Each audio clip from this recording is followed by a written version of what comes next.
Breaking news చూస్తున్నాం. YS Abhishek Reddy ఆరోగ్యంపై TDP MLA Kolikapudi Srinivasarao సంచలన వ్యాఖ్యలు చేశారు. జగన్ పెదనాన్న వైఎస్ ప్రకాష్ మనవడు అభిషేక్ ప్రస్తుతం కోమాలో ఉన్నారని అన్నారు. 5 రోజులుగా హైదరాబాద్ సిటీ న్యూరో సెంటర్లో చికిత్స చేస్తున్నారు. అభిషేక్ రెడ్డి అనారోగ్యంతో కోమాలో చావు బతుకుల్లో ఉన్న జగన్ భారతి ఎందుకు పరామర్శించలేదని ప్రశ్నించారు.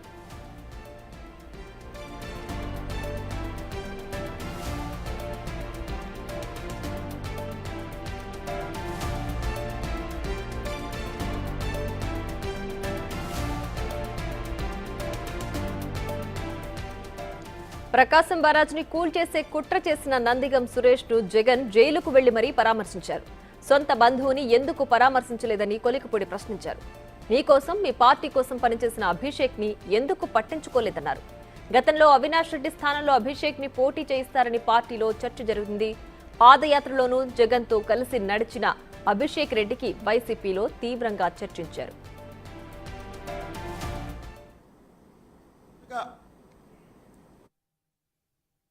వైఎస్ జగన్మోహన్ రెడ్డి ప్రాతినిధ్యం వహిస్తున్న పులివెందుల నియోజకవర్గంలో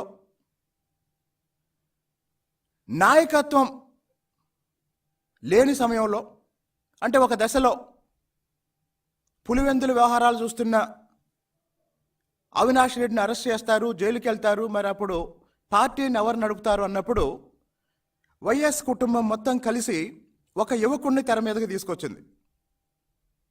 ఆ యువకుడి పేరు YS Abhishek Reddy. Doctor YS Abhishek Reddy. Doctor YS Abhishek Reddy Jaganmohan Reddy పెదనాన్న వైఎస్ ప్రకాష్ రెడ్డికి మనవడు.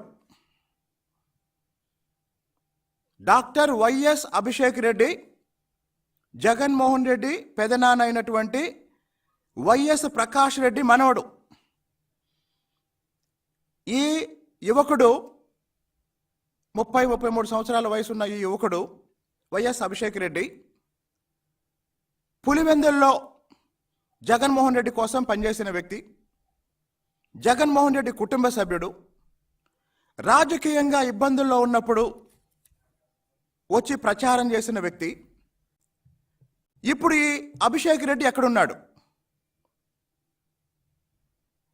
ఈరోజు గుంటూరు జైలుకెళ్ళి నందిగం సురేష్ని పరామర్శించిన జగన్మోహన్ రెడ్డిని అడుగుతున్నాను, నీకు తమ్ముడు వరుసయ్యే, నీ కోసం పనిచేసిన, నువ్వు ఇబ్బందుల్లో ఉన్నప్పుడు నీ కోసం నిలబడ్డా డాక్టర్ వైఎస్ అభిషేక్ రెడ్డి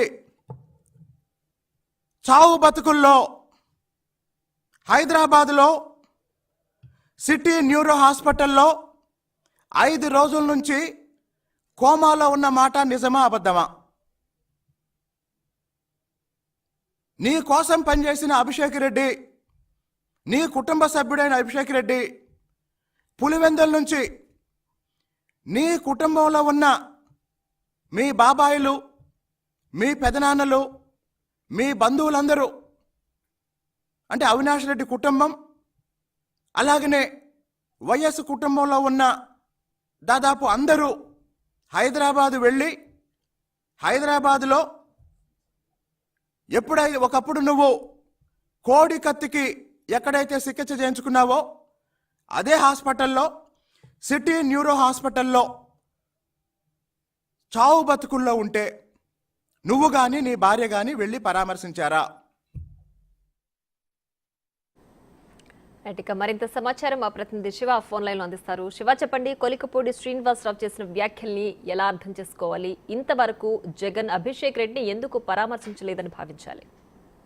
మొత్తం మీద చూసుకుంటే కనుక ఏదైతే పులివెందుల నియోజకవర్గానికి సంబంధించి వైఎస్ జగన్మోహన్ రెడ్డి పెదనాన్న ప్రకాష్ రెడ్డి మనవడు అభిషేక్ రెడ్డికి సంబంధించి ఆయన అనారోగ్యంతో గత 5 రోజులుగా హైదరాబాద్ న్యూరో హాస్పిటల్లో చికిత్స పొందుతున్నారు. ఆయన కోమాలో ఉన్నట్లు కూడా తెలుస్తా ఉంది. అయితే జగన్మోహన్ రెడ్డికి సంబంధించి వైఎస్ ఫ్యామిలీకి సంబంధించి కానీ, ఇటు అవినాష్ రెడ్డి ఫ్యామిలీకి సంబంధించి కానీ అందరూ వెళ్ళి మరి ఆయన్ని పరామర్శించారు.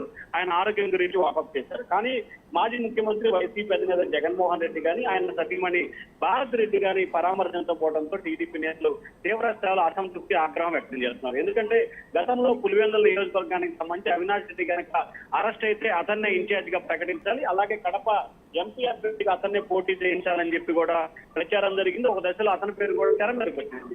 ఆ తర్వాత పులివెందుల నియోజకవర్గానికి సంబంధించి జగన్ కు సంబంధించి కూడా చేదోడు వాదుడుగా చూస్తూ పాదయాత్రలో నడవడం జరిగింది. అన్ని విషయాల్లో కూడా జగన్ కి పులివెందుల నియోజకవర్గం విషయంలో పూర్తి స్థాయిలో అండగా ఉన్నాడు. కానీ అటువంటి ఎందుకు పరామర్శించలేదు అనేది కూడా ఇప్పుడు పెద్ద చర్చనీయమైన పరిస్థితి కనిపిస్తా ఉంది. అయితే అభిషేక్ రెడ్డి విషయం సంబంధించి జగన్మోహన్ రెడ్డి ఎందుకు ఇలా ఉన్నాడు అనేది మాత్రం వైసీపీ నేతల్లో టీడీపీ నేతల్లో అంతుబాటుని ప్రశ్నగా మిగిలింది. మరొక వైపు ఏదైతే వైఎస్ వివేక హత్య కేసుకు సంబంధించి కూడా అభిషేక్ రెడ్డి, అవినాష్ రెడ్డి అలాగే జగన్మోహన్ రెడ్డికి వ్యతిరేకంగా వాంగ్మూలం ఇచ్చారని చెప్పి కూడా గతంలో ఆ కుటుంబంలో కొంత దుమారం వేసింది. ఆ దుమారం వేపిన ఇది విషయం బ్యారేజ్ వేసుకొని ఆయన ఈ పరామర్శకు వెళ్ళలేదని చెప్పి కొంతమంది నేతలైతే ఆరోపిస్తున్నారు. దీంట్లో ఏది వాస్తవం ఏది అవాస్తవం అనే దానికి సంబంధించి క్లారిటీ లేదు. కానీ మొత్తం మీద అభిషేక్ ని పరామర్శించకపోవడం మొత్తం రాజకీయంగా దుమారానికి దారి తీసింది. Right Shiva, thanks for the updates.